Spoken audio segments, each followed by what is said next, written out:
Good evening, everyone, and welcome here to tonight's 5 by 15. And I couldn't be more happy. And in fact, there's so many reasons why this is just the perfect moment to be having this conversation. And we're going to be talking tonight about this extraordinary book called 140 Artists' Ideas for Planet Earth.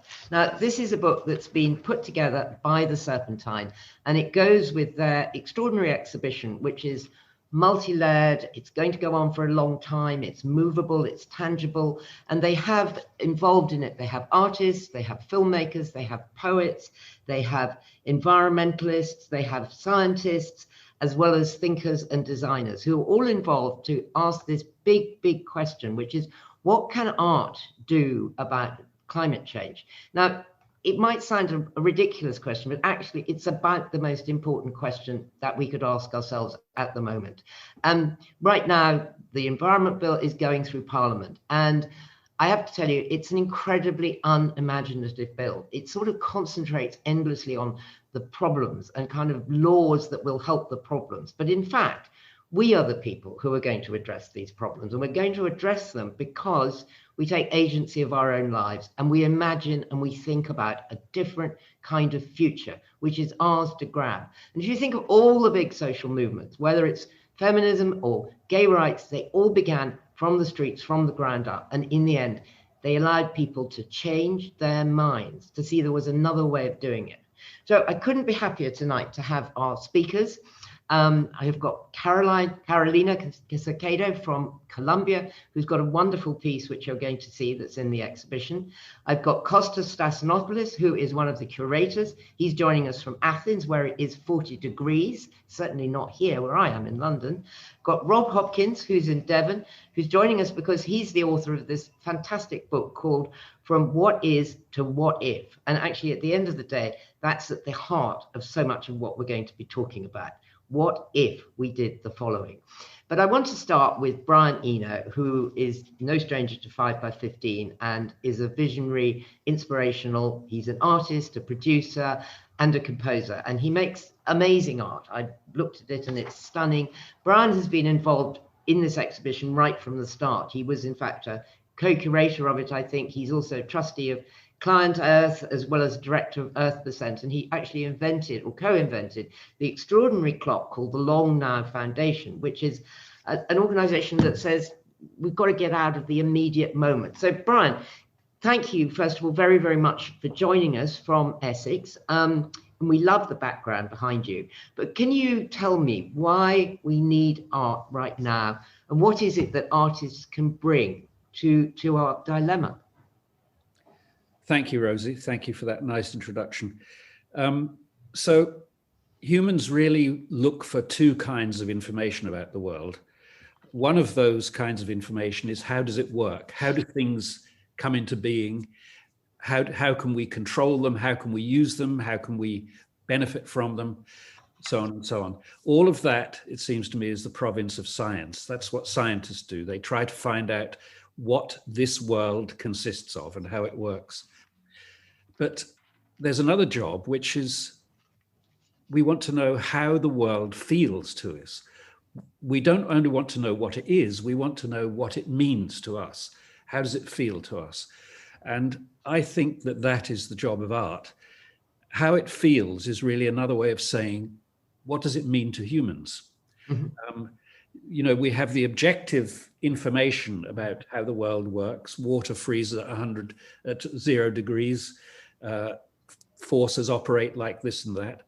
That's all objective information, but that has to be interpreted to humans in such a way that it makes sense in their lives. It has some meaning to them.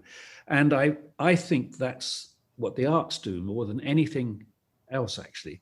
We understand reality by modeling it, simulating it, if you like.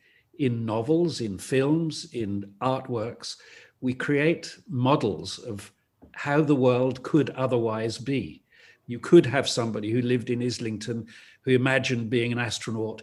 You can construct a whole story. You can imagine worlds. That's what artists are doing all the time. They're imagining worlds. And by publishing those in some way or another, they're saying to the rest of us, what do you feel about this? What does this world mean to you? And how does the understanding of those feelings change how you feel about this world? Now, just recently, you and I have shared a piece of work that I think impressed both of us hugely, which is Kim Stanley Robinson's book, The Ministry for the Future. Mm-hmm. This is a piece of speculative fiction, a brilliantly researched and very well written novel, which I suppose would be called sci-fi, if you want to use that word. But what it is really is a proposition about how the world could develop, how we could save the world from the effects of climate change. And as soon as you read that book, which is purely fictional, you start thinking about, would that work? How would we make that happen? Who would we have to talk to get that to, so on and so on. So I mean, that book is a very literal example of this process taking place. But I think that's essentially what we do with art. We use art as a space to model realities, alternative realities, and see how we feel about them. And that's because, sorry, I just finished this thought quickly, but that's because feeling, although it's always been sort of dismissed as rather woolly and unquantifiable, but feeling is really the beginning of thinking. Feeling is the first way that we think. It's when we articulate feelings, they become what we call thoughts, but actually the real thoughts begin with feelings. This is a conclusion from the brilliant book by Mark Solms, which came out this year, called The Hidden Spring. Mm-hmm. Anyway, I won't go on about books any longer, but I will come back to books later on. Well, well, obviously, I completely agree with you about the Kim Stanley Robinson. I think that art has this incredible role, and I think Costa's coming to you next, that it is about, you can't go into a future that isn't imagined for you and that you can't see, and that you, as Brian says, you need to feel it. That and I think there's so much fear floating around about stuff that people get really frozen. So tell us about making this exhibition and making this book. Thank you so much for the invitation, and thank you to everyone who is here to talk about it, and everyone that is joining us. This book is part of the Back to Earth project, which, as you said, really interweaves itself across all of the Serpentine's programs and methods of working, and it's learning on how to create new ways of working and thinking. So Back to Earth is our anniversary program. It was celebrated and begun on the occasion of the Serpentine's 50th anniversary in 2020. But as we always do, we decided to not look back at the 50 years that have passed and give ourselves a pat on the shoulder. We wanted to look ahead, always, we look ahead. So we tried to imagine what the next 50 years would look like. So there is no real way to do that without addressing the current situation of the environmental crisis and the climate emergency. So we decided to embark on this program that was also not just an anniversary program. This program is gonna stay at the Serpentine long term. We're in it for the long haul. To invite over 60 artists, designers, architects, scientists, thinkers, and practitioners from all disciplines, really, to contribute to the project, with Brian being one of our key interlocutors from the very beginning. Something that is not a representation of art, like, you know, sidestepping the issue of art being purely representational. So we invited people like Carolina Caicedo, who is working on long-term projects that are looking at land rights and river rights and the impact of dams in the area that she's working in, and really try to engage with those artists and practitioners in meaningful ways, because that is the only way that we see change being possible. You can't really put on a show and be done with it. You need to work with artists and support the work that they do in whatever ways, timings, investments, and developments that it makes sense for them, because everyone has a very different experience of the environmental disaster. There are much different experiences between Brian's location and Carolina's work, and Rob's work. So we really try to engage in meaningful ways and really instrumentalize the operation of an art institution like the Serpentine. So we're in it for the long haul, and we celebrate this discussion today with the first Back to Earth publication that is in collaboration with Penguin. And there are people there that are part of the Back to Earth project, but even more people that we decided to engage, because this book is an incredible talisman of collective action and collaboration in a year, especially where we've been kept apart due to the pandemic. So we wanted to offer this as an inspiration and see and not really try to predict the many ways that it can unfold. So I really want to listen to Carolina and Brian, for example, who have contributed the book, because we've been in discussions about what their ideas in the book is in the past year, and how they related back then in their projects and how far along their projects are now and their current thinking is now. And I'm very happy to be sharing this with you all. Thank you so much. I mean, what's so great about, one of the many things that's great about the book is it's full of ideas that are completely portable, that you can do anywhere in the world and more or less anywhere that you are. So let's come over to you now, Carolina from Colombia. And you are a London-born Colombian artist, and you do a lot of activism. Your work is really political, and it would be great to see the two images that you have put up that are in the book, so that you could talk us through them. And I absolutely agree with Costas that, of course, we all experience the climate crisis in different ways. I do know the story behind this particular picture, but can you tell us? Yes, this is a drawing of a quote of Mamo Pedro Juan. Let me show you an image of Mamo Pedro Juan. I had the fortune of speaking and interviewing and have a conversation with Mamo Pedro Juan and his interpreter, Jose Los Santos, who's the younger person in the image, back in 2013.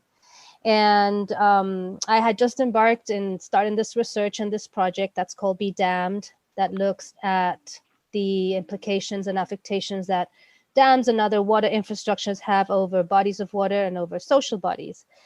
So the territory of the Kogi people, which is the people that, the Mamo led at that point, he passed in 2017, unfortunately, is in the Sierra Nevada de Santa Marta in northern Colombia. It's a beautiful snowy mountain range, very close to the Caribbean Sea. And their territory was damaged by a dam construction called El Cercado over the Rancheria River, which is one of their sacred rivers. So when I asked the Mamo what did the dam meant for his people and for them, he said that the dam was like a knot in the veins. And then he said, actually, it's even worse. The dam is like a knot in your anus. And of course, I tightened my butt, talking about feeling and, those kind of conversations that make you feel. And it just stayed with me in many ways. One, that profound knowledge that indigenous people have over their territories, and the understanding and the profound connection that they have with their surroundings, to understand that rivers have the depurative action, that they clean the territory, that they not only carry nutrients, but also clean, the places they pass through. And then understanding that the dam, held all these nutrients, but also detritus that the river brings, and by holding it, it meant just like what you feel when you can't take a crap, right? You feel sick, it brings sickness, it brings death. And that's what infrastructures, and that's what, a lot of our human actions have brought to our territories, death and sickness, no? So I think reinforcing what Brian said, as artists, we can help people feel in profound ways, even making your butt tight, that's what I want people to do when they see this drawing, to feel the consequences in their ass.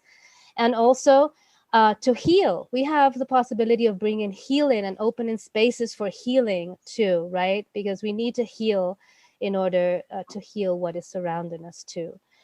Mamo passed, unfortunately, his successor, Jose Los Santos, who is in the picture, the younger person, passed last February of COVID too. That was a huge loss for environmentalism in the Americas. And I just want to finish with this, something Jose Los Santos said, and why sacred places for indigenous people are so important.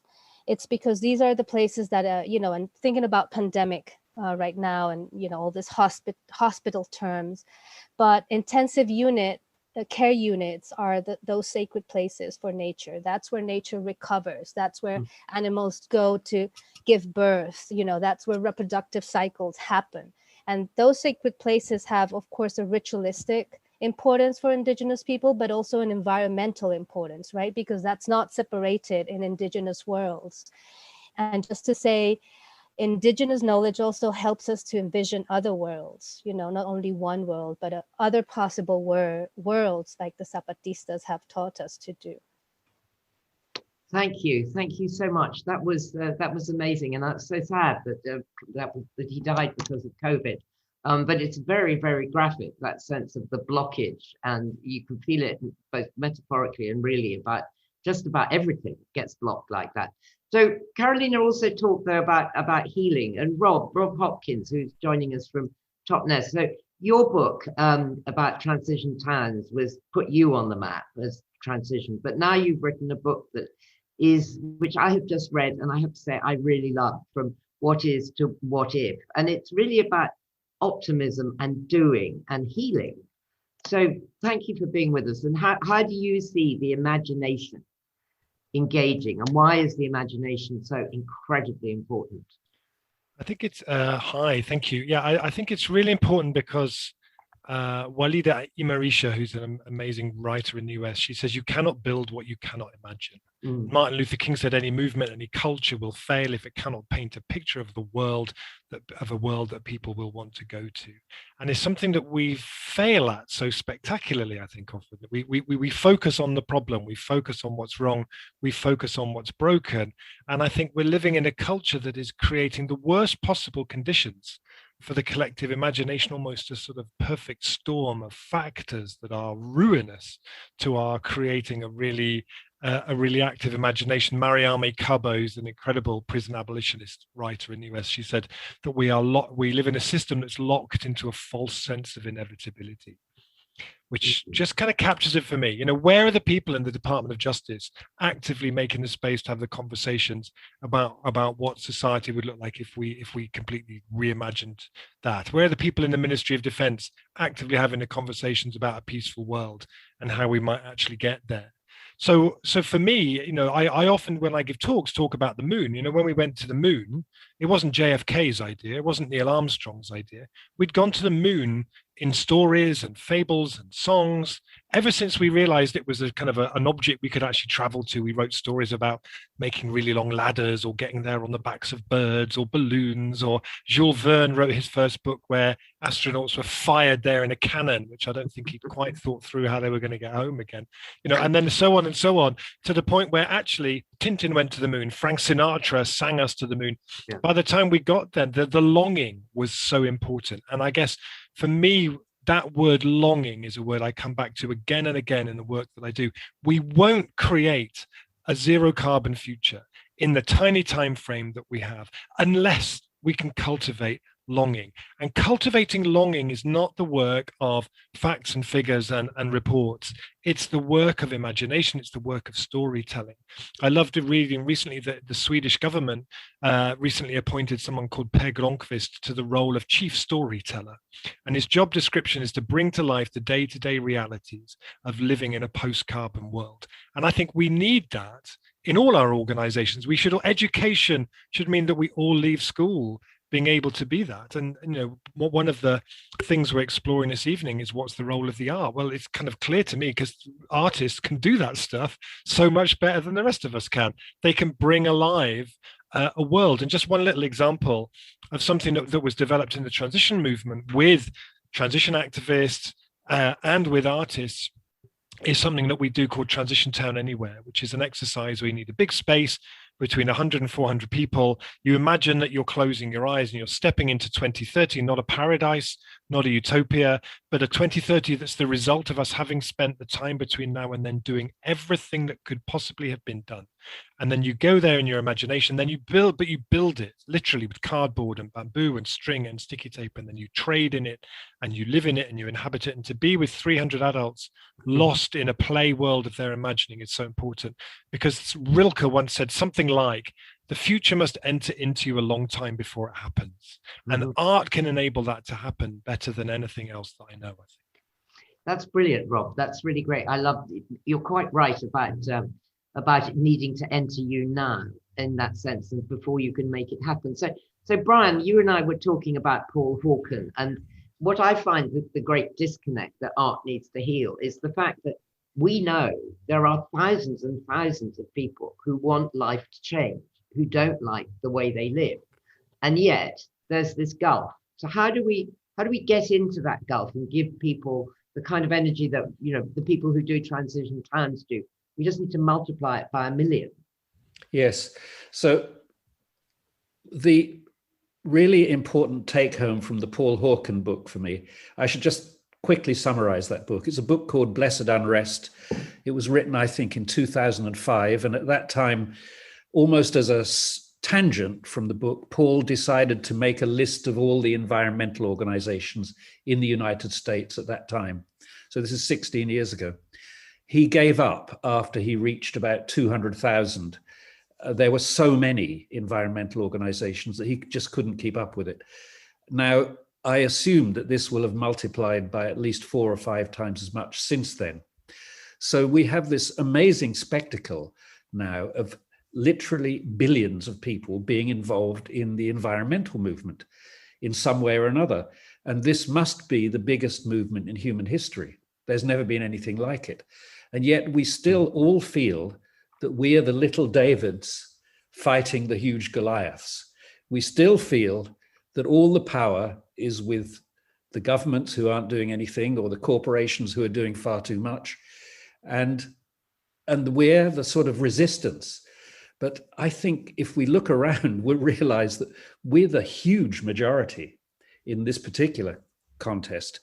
Now, I remember reading a book about the end of the Soviet Union some years ago, and there was a wonderful sentence in that where the writer, Alexei Yerchak, says, revolutions come in 2 phases. The first phase is when everybody realizes something is wrong.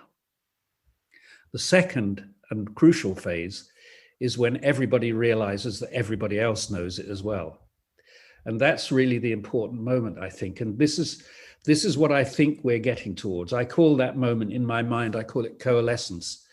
It's the point where everybody looks around and says, Jesus, we're all doing it. Suddenly we're not the resistance anymore. We're the dominant force. And I think we have to realize that very, very quickly. We have to realize, as Rob says, that we've got to start building it. It's no use waiting for somebody else to start. We're all on it. We're all doing it. Let's just do it together. This aspect of community is really the essential thing, I think, that we have to start thinking as a community. Yes. Brian, do you want to read your contribution to the book? Because it's such a good thing about community. It's very short, but it really, really says this thing. We don't want to do things alone. Okay, for 1 week, think about everything you do in terms of whether it strengthens or erodes community. Community strengthening activities can be quite subtle. For instance, a narrow road creates an opportunity for generosity and an opportunity for gratitude when one driver pulls in to let another one pass. Or think of a shop where buying something involves making contact with somebody, interacting with them and thanking them. Or going to the local pub, or helping somebody with their bags, or walking your dog where other people walk theirs. Dogs are a very good community binder, by the way. Even cinemas and theatres and sports matches are short-lived communities, occasions where people share something together, see each other, smile at each other. These small interactions are the lubricants of social life, the ways in which we discover each other and find common feelings. They're becoming scarcer. How do you shop? What do you buy? How do you entertain yourselves? Where do you go? Who do you meet? Who do you help? Who helps you? Who do you thank? So Thank you. really all those questions are ways of saying, are you living the atomized life that capitalism would like you to live, where you live at home in your little box, buying things online, not meeting anybody, not talking to anybody, not having any reason to help anybody or be helped by anybody? Or is there a better life than that? So Carolina, from where you are in Colombia, which I know is a country that's been, atomized by the violence and by the corruption of the illegal cocaine and all of this, do you see a resurgence of community now? Absolutely. Actually, we yesterday we had 60 days of a national strike. It's unprecedented in the history of Colombia, this national strike, mostly led by younger people that are fed up of the systematic killings of social leaders and environmentalists here in Colombia. Actually, we are the country that accounted for over 50% of killings of environmentalists last year. It's like way over Philippines, way over Brazil. The pandemic has just made hunger and unemployment just worse. And we are under a fascist regime here in Colombia who are, actually giving up the territories to massive corporations to come and dig out gold, oil, and everything that should be kept under the ground, right? So yes, the community, the younger people in the community are leading this by taking the streets, as you know, we started the conversations, taking the streets. There's been a beautiful wave of people doing ollas comunitarias, which is the community pots, which means you block the street by building a fire in the middle of the street. You put a pot, everything brings something into the pot, and then everyone gets fed from the pot. This is an olla comunitaria, community pot. So everyone cooks for everyone. Then also the diaspora, I live in Los Angeles, has been very generous in sending supplies to frontline members in the medical front, in the activist front.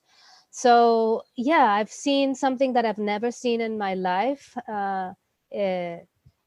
And it's this community building and this community resistance, and also having a deep connection between what's happening in the city and the rural areas. Like normally Colombia had been a very centralized country with, all the decisions taking place in the capital. And now people are being more aware of what's happening around them in the rural, places of the city. And also people are very angry because the peace implementations that were signed 3-4 years ago with the FARC guerrilla that are now a political party, were not respected, and are not being respected by the government in place right now. So people are demanding that peace agreements take place. Yes. Yeah, so there's something very important that I want to, kind of wrap up with, and it's the construction of environmental historical memory here in Colombia, which has been a very important tool from those who have been victims and now survivors of the cruent war that has happened.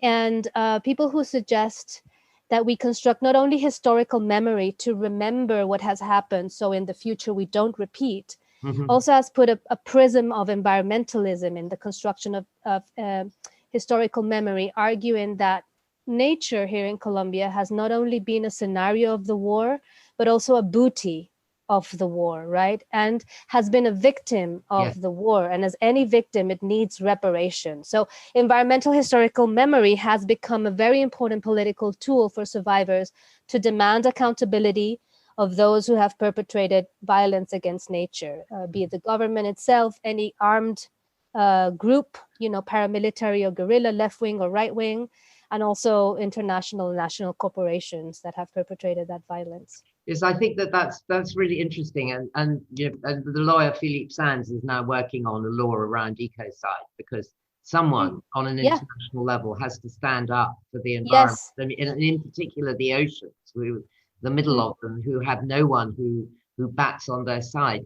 So, Yeah. so Bob, I thought it was very interesting, this thing. I mean, what you do is you manage to get away from central government with transition plans. You manage to make it all about, when Caroline was talking about having a feast in the middle of the street, that's a very transition idea, isn't it? That you just bypass the status quo.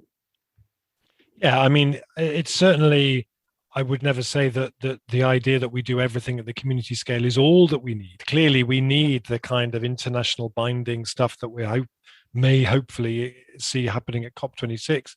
That we need governments to act with way more commitment, urgency, passion, and imagination than they are at the moment. We need the same from business. We need the same from local government. We need the same as individuals. But I guess in the transition movement, we always felt like the missing piece is, what can we do here in this place with the people that we have? And communities, when they are able to organize and are supported with good tools and good networks and resource, they can do things that someone in the treasury with a clipboard would never have thought of in a million years. They can move much faster and in a much more agile way. And to go back to what I was saying before, they are able to tell stories that spread really, really fast. I remember when we first started doing transition here in Totnes, and we started the Totnes pound. We just said, what would happen if we started printing our own money in Totnes? I saw a wall on a wall in the building. I saw a £1 note produced in 1810 by the Bank of Totnes. I was like, wow, we had our own bank and we made our own money. What happens if we made some more? And I formed an advisory panel of learned alternative economists and said, what would happen if we printed some new pound notes? Is there a special room in the Tower of London reserved for people like me? And they said, no idea. Try it, see what happens. It's not really an advisory panel. Anyway, we did. And then, the Totnes pound here ran for about 11 years. We had a £21 note for quite a long time. And people would say, why have you got a £21 note? And we would say, well, why not? We'll do what we like. Thank you very much. And now that model has spread all across France. I go to places with a 13 note and a 14.9 note. I went to Liège in Belgium recently where they have a 0 note. I said, why have you got a 0 note? And they said, well, because sometimes people do something nice for you and you want to say thank you, but you don't want to put a number on it because it feels kind of mercenary. You just want to give them a little token of your gratitude. So there's, but actually, all around the place, people might know nothing about Totnes, but they know that we're the town that printed its own money. And I always really encourage people to do those kind of things, ideas that spread. And if the transition movement is anything, it's really a network of stories. We give people the resources. It's free. You don't have to pay an annual membership to be a transition group. But we say the commitment is that you share your stories back into the network. And those stories are so powerful because you never know where they go and you never know who they'll inspire or touch. Well, I guess, Costas, that's what you tried to do with the book, haven't you? That you've collected stories and you've thrown them into the world. Do you want to share one of your favorites with us? Oh, absolutely. One of my favorites is by the amazing poet Banu Kapil. And I will begin to read what she has contributed. Instruction for mixed groups of artists, poets, activists, and all those working for climate justice in the coming time. You are not doing this alone. Organize around a midline seam or orange flare. But before you begin this work with others, ask yourself, what do you never want to experience in this space? Train yourself to ask this question before you begin. Otherwise, whatever you do will pour from the cracked vase into the wet grass. I think it's such an important contribution in the book and such an important question. And I imagine myself, I'm living this experience now, asking myself, what do I never want to experience in this space? And I'm currently in this space online with you. I'm currently in Athens. You are all in London, in Totnes, in Colombia, in the UK. We have very different answers to what we all never want to experience in this space in relation to the environmental effort, thinking about mixed groups of people working towards the same goal.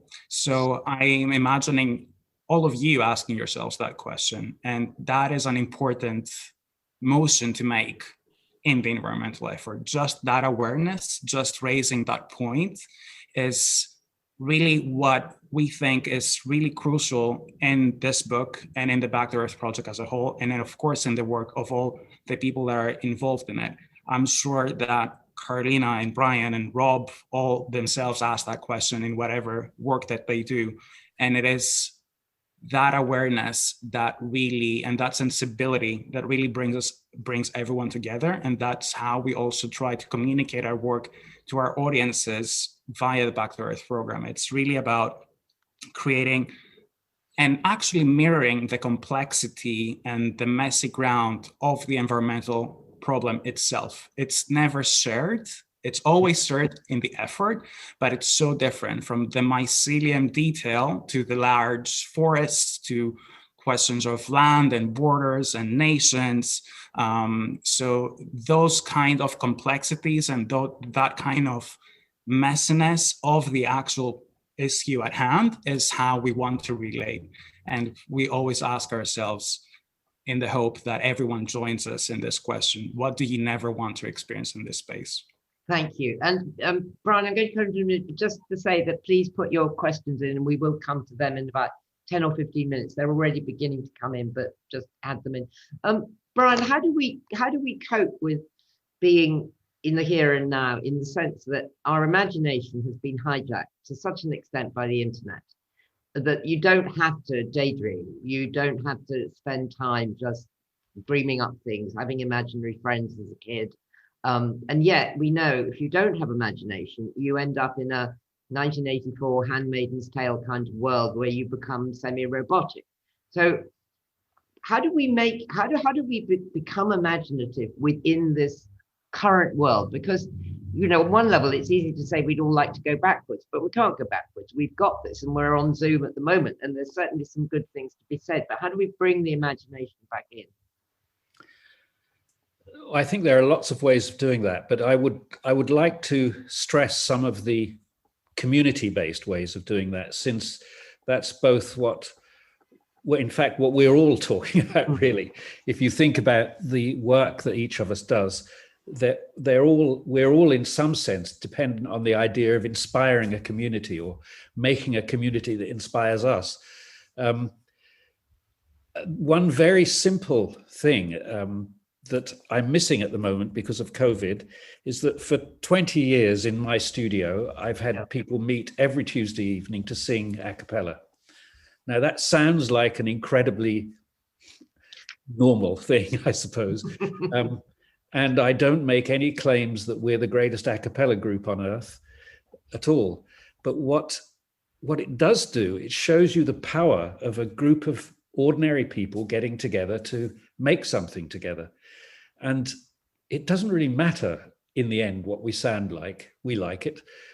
I wouldn't imagine that we're ever going to be at the London Palladium doing it.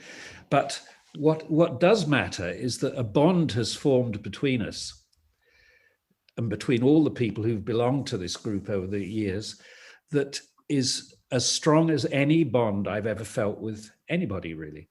And it's just this thing of a group of people getting together and being vulnerable in front of each other, exposing themselves. You know, when you sing, when you do anything with other people, you kind of expose yourself. Mm-hmm. You suddenly are seen for what you do and who you are. And if you can do that, this is something, of course, that everybody knew in the past, but we've lost touch with it somewhat. But if you can do that, you suddenly belong in a way that, in a very special way, actually. And I've always thought the thing that humans want more than anything else, it's not fame or money or anything like that. It's belonging, the sense of belonging to a community. Now that has really badly been hijacked, I think. Mm-hmm. You know, the internet is a really good example. Social media is a really good example of how not to do that. In that what happens is that the kind of meetings we have on social media tend, because of the algorithms, to push us to extremes away from each other. Whereas when we meet in person, generally people tend to a consensus. Generally, people want to get on with each other. You know, there are very few people who like to start fights, but not that many in real life. In general, when a group of people meet, they would tend to converge on certain things that they can agree about and maybe argue about others. But on the internet, you get very little convergence and a lot of a lot of antipathy, actually. And I think we really have to get through that phase now. And I think it's a technical issue. It's to do with algorithms, and the algorithms are to do with the fact that this is basically a capitalist structure that wants to hold your attention because it can monetize your attention. So this is a problem of technology and ideology interfering in a way that they shouldn't do. So I think those are the levels at which we should be looking. And we can do it by starting a cappella groups, for example, or knitting groups, or book groups, or running groups, or swimming clubs. Yes, you know, yes, all sorts of things. Swimming clubs. No, I do that one. But Rob, you have a lot in about someone like Susanna, whatever she's called, who wrote Zuboff. Sorry. Yes, the whole monetization and how people get trapped within it, and you have to keep asking. Will you read us your list of what ifs? Yeah, I mean, it's something very inspiring. And how did you collect them? Well, they're not mine. They're so I do a lot of workshops with different groups and different organizations, which is about asking them to come up with what if questions. And I think a good what if question is like somebody I quote in the book. I can't remember the quote, but something like a good what if question is like writing the first half of a really audacious question on the blackboard and then respecting people's ability to complete it in the way that feels good to them. And so I do a lot of workshops with people, getting them to imagine, coming up with the what if questions. And we often do a thing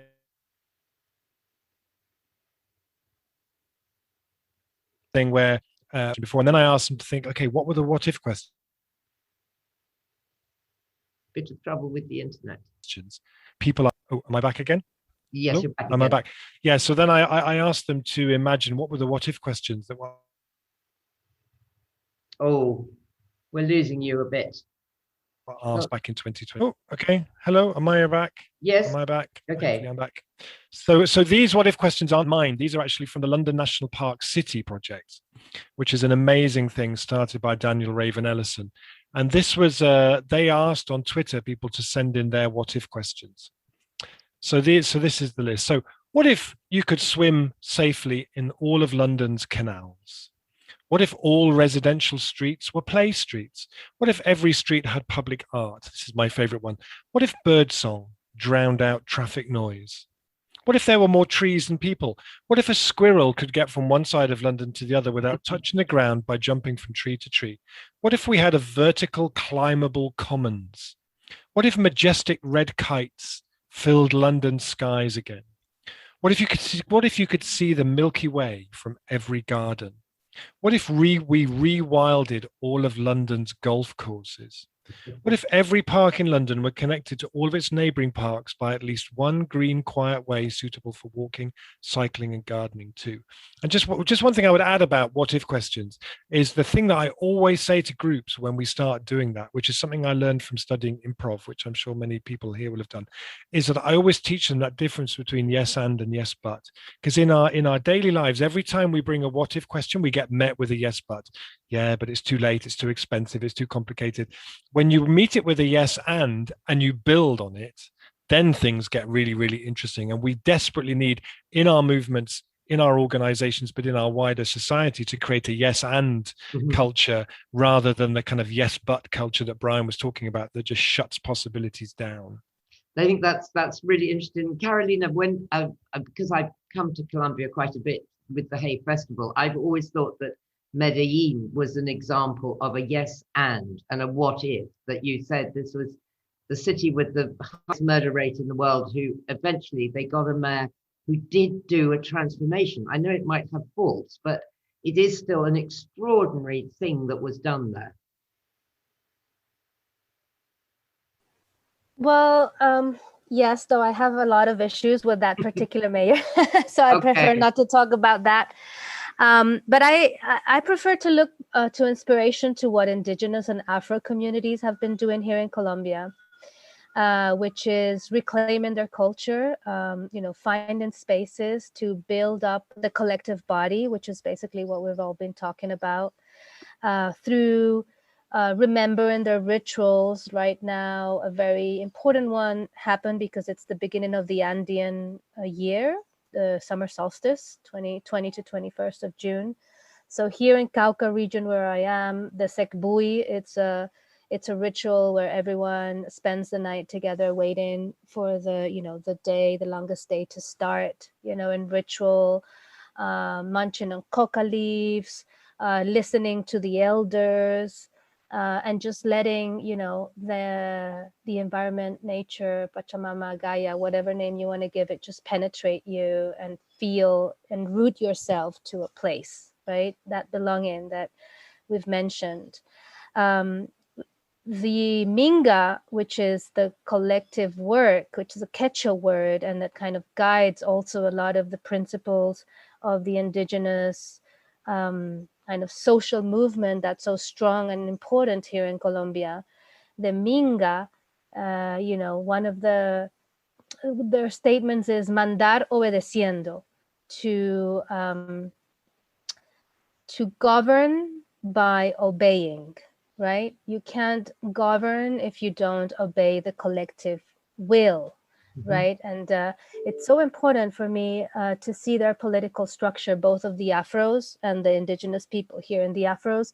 They're called consejos comunitarios, so community councils, and they rotate every year or every 2 years. If they're doing a good job, they can stay. And everyone has a chance to be in that consejo comunitario, community council. And then in the Minga, in the indigenous, you have the cabildos, which are also elected leaders that also rotate. You can come back. But then you have something that's so important and so beautiful, which is called the structure of the Guardia Indígena, the indigenous guard. You also have the Guardia Afro.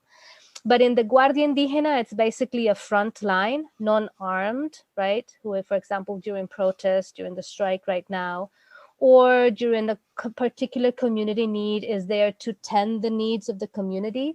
Anyone can be part of the Guardia Indígena. It doesn't matter your age. So you can be a 1-year-old person or a 90-year-old person being part of the Guardia Indígena. And it's really beautiful, no? In a country that has a culture of violence in Colombia, that the younger generations are trying to uproot by all this collective work that they're doing, to have a Guardia Indígena that's not armed. The only kind of element they have is like a bastón de mando, which is a stick that each one has to carve. They have to choose a stick, carve it, they decorate it, super beautiful. And then, they have to protect and tend the needs of the people. So I think for me, it's more useful to look at those community structures more than the city and centralized structures that have been happening here in Colombia. Medellin is great. It's a great city. Please visit if you want, if you can. It's beautiful.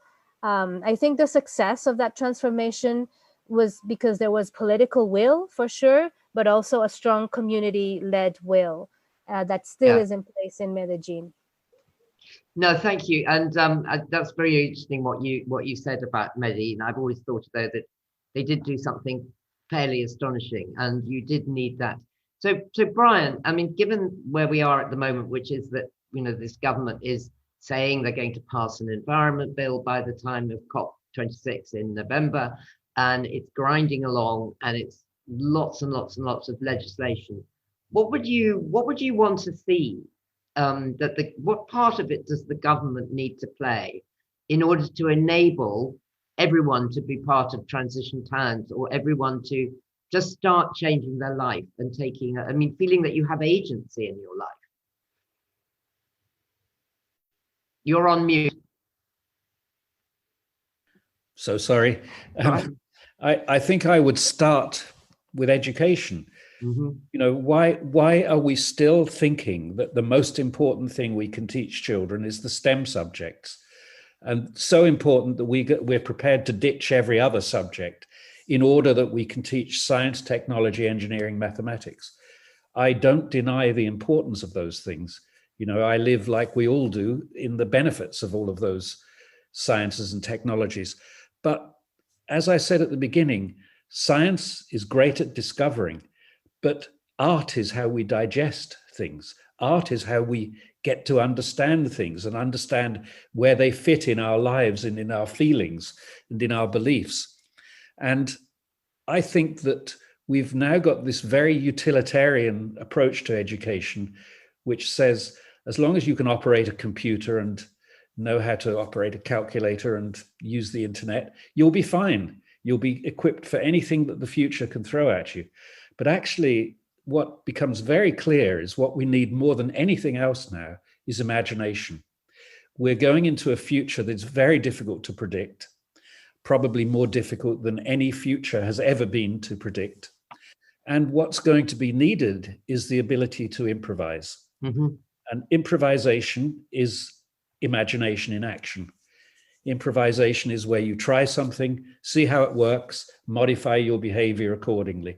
So it's a continual feedback loop of your interaction with the environment.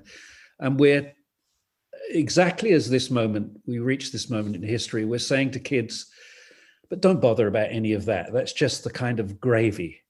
That's not the important part. The meat and potatoes is science, technology, engineering, and mathematics.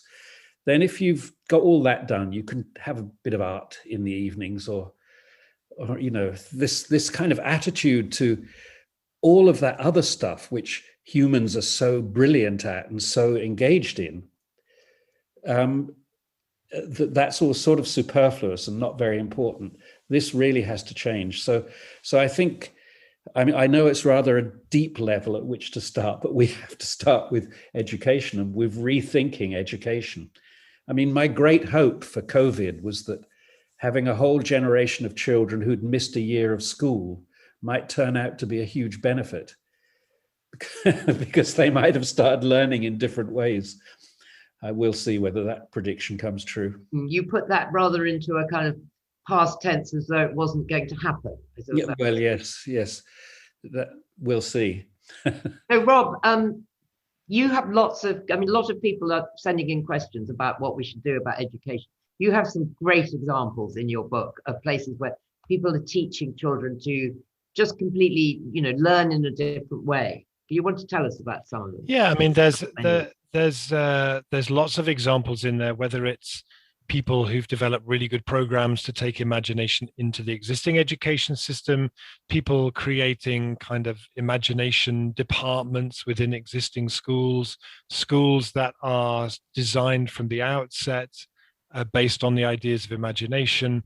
But all of them that I spoke to talk about as their model the education system from Reggio Emilia in Italy, where in 1945, as the Germans retreated north, they left behind in Reggio Emilia a tank, 3 trucks and 6 horses, which were then sold to build a school based on the idea of a system of education that would make sure that fascism never happened again, which, you'd like to think was a kind of a prerequisite for most education systems. It appears to have been something that was rather overlooked. So they say that as part of their system, they look at children as being authors of their own learning. They don't teach by subjects, they teach by projects. The schools have a workshop in the middle where someone will help you make whatever you want to make. There's a whole philosophy that goes with it. It struck me when I was researching it that we have in Europe and in the US have created the education system that is its absolute opposite. And the resurgence of fascism is really no surprise when you create an education system like that. And I completely agree with Brian that one of the great things that has to happen now is the reimagining of education, because education should teach you how to think, not what to think. And we are going to live in a future, again, as Brian said, where it's not where the problems, there is not just one solution to a problem that you're given. You can come at it from many, many different angles, and it's that imagination rather than innovation, which is something that is kind of in service to the market. It's imagination that we need to nurture and cultivate. And as the late, great Ken Robinson put so beautifully, we need to reimagine education with that at its heart. So there's a really interesting question from Ursula Blythe saying that young people are afraid to be different, and that once you start really exercising your imagination, you become different and you step out of the mainstream. How do you give people the confidence, Rob? the research that I did suggested that actually between up to the age of 5, there has been no decline in the levels of imagination with kids. I spoke to a woman called Dr. Marjorie Taylor, who's done this research for years, 30 years, and hasn't noticed any decline. Something happens when their kids are about 5 or 6, and that thing is school. I think that actually, you know, this idea that imagination makes us really different from everybody, and you know, I've been to schools where imagination is really at the heart of what they do, and it's exhilarating actually. And when I remember when the school strikes started, the climate strikes, and there was a huge walkout of school in Australia, and the Australian Prime Minister said, "Kids should be in school. Schools aren't parliaments." And I thought, they could be though, couldn't they? Actually, with a bit of imagination, they really could be. And kids learned more going on those strikes than they did staying in school, I think, quite often. So yeah, it's true in some ways that actually when you're at that age, you kind of want to be the same as everybody else. But actually it's also true that young people are capable of extraordinary things, and young people love to be in a space where their curiosity is evoked and their imagination is welcomed. And if we assume that they don't, and we offer them, you know, if our assumption is that they don't want to be in a really imaginative space, then we deny them so much, and we need to create the space for them to really come alive in, I think. So we have a great contribution here from Gay Coley. She's right. We have a project, The Road to Happiness, trying to take over 1 meter square feet of derelict space, possibly more than that, 1 mile square foot of derelict space on the border of Wales, turn into a space where ordinary people connect to their creativity. The idea is informed by the Wizard of Oz. There's no wizard, it's about us, using heart, head, and courage to tackle climate change. What do you think? Are we mad? And if not, might your panel join us? And I think the answer probably is yes.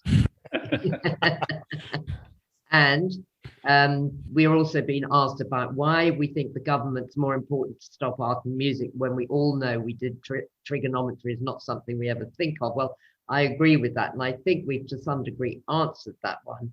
And Penny from Hay says, innovation always follows imagination, which of course is right. I mean, how can you be a great engineer and innovator without it? Can I just answer really quickly about the previous question? I think it's important to say that throughout the Back to Earth project, every time that our audience is young, is when I feel I don't have to explain it anymore.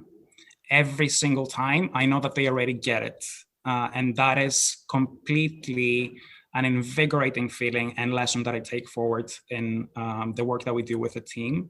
So these conversations that we have now, I feel if you put them to younger audiences, it's not that they lack imagination or they feel constrained to express it.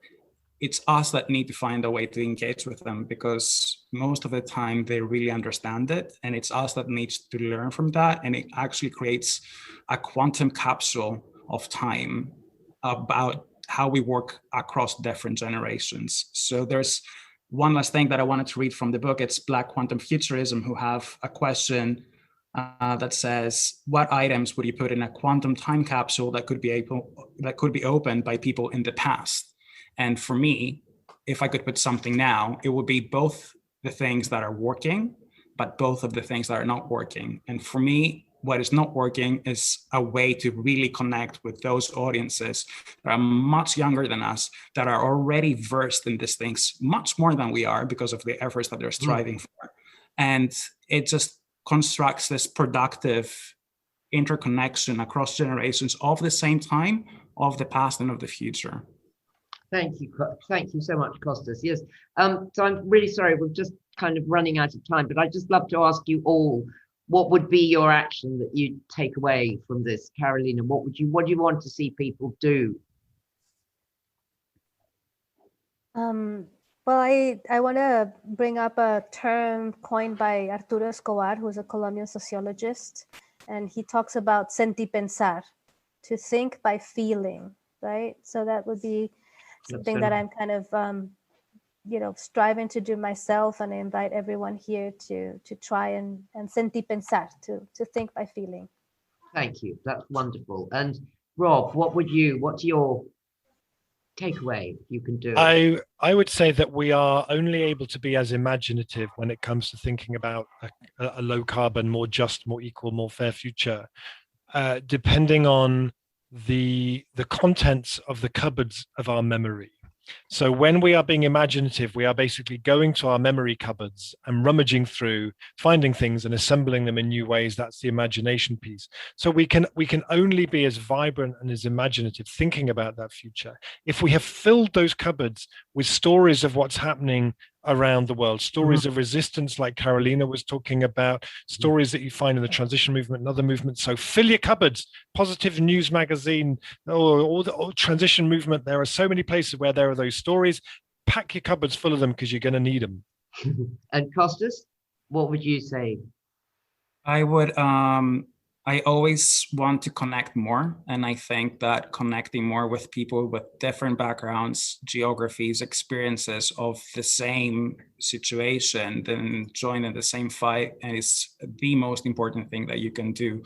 Do the work that you do alone, but understanding that this is an already existing ecology, and only if you understand it as an ecology will we see more changes at a bigger level and a greater impact. And I would just say that if you want change to happen, start with yourself. If you're not given it, ask for it. If you're not given it, again, demand it. Thank you. Brian? Well, this is kind of a collage of what everybody else has just said. But what I really think is that you have to educate your friends and you have to ask them to educate you. You have to stop fucking sitting in front of the television and start talking to people and say, what do you think of this book, for example? Can I show you this book? Except it keeps getting a bit cut off. Yes, it's called How to Blow Up a Pipeline by Andreas Malm. So it's a very provocative question. It says, should the environmental movement become violent? Not against people, but against property. So this is I think, a very hot question. And I want everybody I know to read it because I want to have this conversation with them. You know, I don't sit on my own and have ideas very much. Most of my ideas come up in relation to somebody else. I'm thinking it out with somebody else or with a group of other people. And again, I think part of the sort of atomization process that has made us all separate little consumers is that we've stopped learning from each other so much. You know, one of the astonishing things that I discovered when I first started going to Russia in the 1980s, and equally when I started going to Ireland about the same time, was that everybody's idea of a great evening out was to sit talking. Yeah. Not going out to a club or anything like that, just sitting around being together. You know, in Russia, they have a special word for this. I think it's called obzhenie, and it means kind of hanging out, passing the time, but actually having conversations. And I really think that this is what we should be doing. This is why I appreciate my relationship with you so much, Rosie, because we're always forcing each other to read books. Saying, you've got to read this one, you've got to read this one. I will know. And I gave you the Ministry of the Future. It's your turn now. Yeah. So, but anyway, this is also a great book for everybody to read, 140 artists' ideas for planet Earth, because there is just so much in there from all our wonderful contributors today and many other people. So listen, thank you. And thank you all for all the great questions. We got so many nice things of people saying, I really love this conversation. Is it recorded? Answer is yes. You'll be able to get it online from probably tomorrow or later on tonight. Please stay with the conversation. It is about conversation. I will leave you with one thought because it was brought to my attention today and I'm going to read it out. The Prime Minister said to Tom McTague of The Atlantic, this is recently, this is Boris Johnson, people live by narrative. Human beings are creatures of the imagination. Well, he said it, he's not doing it, I can tell you. But it is, you could say, an instruction from number 10 to get working on our imaginations. So I'm going to take it like that and give it to all of you as an instruction from the Prime Minister. And on this, at least, I think he was right. Good night, and thank you very much indeed for joining us.